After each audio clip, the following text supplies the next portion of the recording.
ازيكم عاملين ايه؟ وحشتوني جدا. هكلمكم على حاجه في ناس كتيره ما تعرفهاش ولا سمعت عنها قبل كده. ايه هو الشعير؟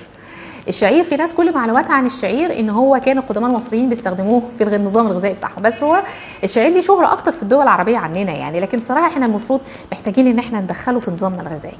الشعير من احسن الامثله للحبه الكامله، ودايما بنقول يا جماعه عايزين الحبوب الكامله المحتفظه بالقشره علشان الفيتامينات والمعادن الموجوده فيها عشان نستفيد بالقيمه بتاعتها.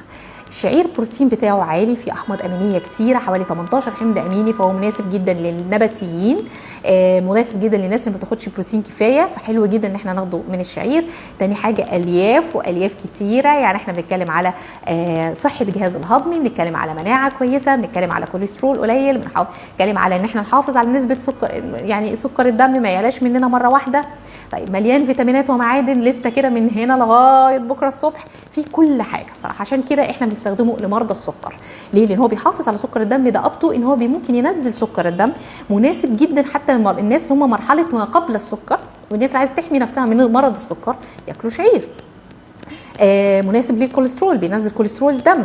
الناس عايزه تخس بقى، الناس عايزه تخس وعايزه تحافظ على وزنها، لان هو بيشبع، ان هو ما بيجوعش عشان ما بيعليش سكر الدم، فهو ممتاز جدا صراحه.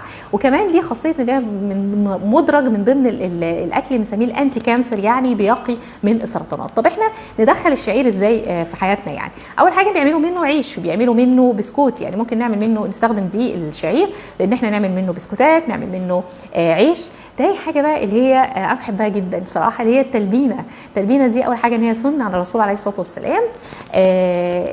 انا بحبها خالص. هي عباره عن ايه؟ بنستخدم شعير مع لبن مع عسل، ممكن شويه قرفه ولا حاجه، وبتتحط على النار، بتتقلب على النار وتتاكل.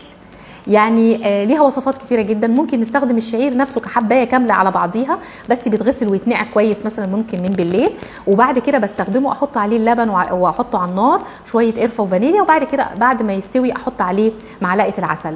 قد ايه المقدار ليا كوجبه؟ ممكن اخد 3 معالق كبيره. وفي ناس بتطحنه، بتطحن الشعير وتستخدمه كدقيق، برضو ممكن يستخدم كدقيق ويستخدم كتلبينه. نخلي بالنا بس ان لو انت هتجيب دقيق الشعير ده نتاكد ان هو شعير 100% مش متخلط عليه دقيق ابيض ولا حاجه، بس ممتازه جدا.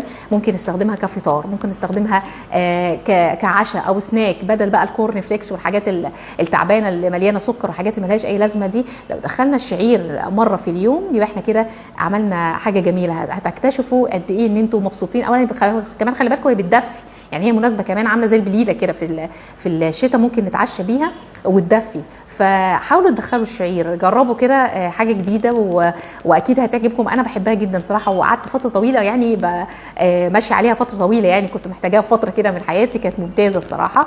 جربوها، واللي جربها يقول لي كده جربوا ايه انطباعاته، ولو عندكم اي افكار ليها. انا بحبها كفكره تلبينه. ايه الحاجات اللي ممكن ندخل فيها قمح الشعير؟ لو عندكم اي افكار قولوا لي.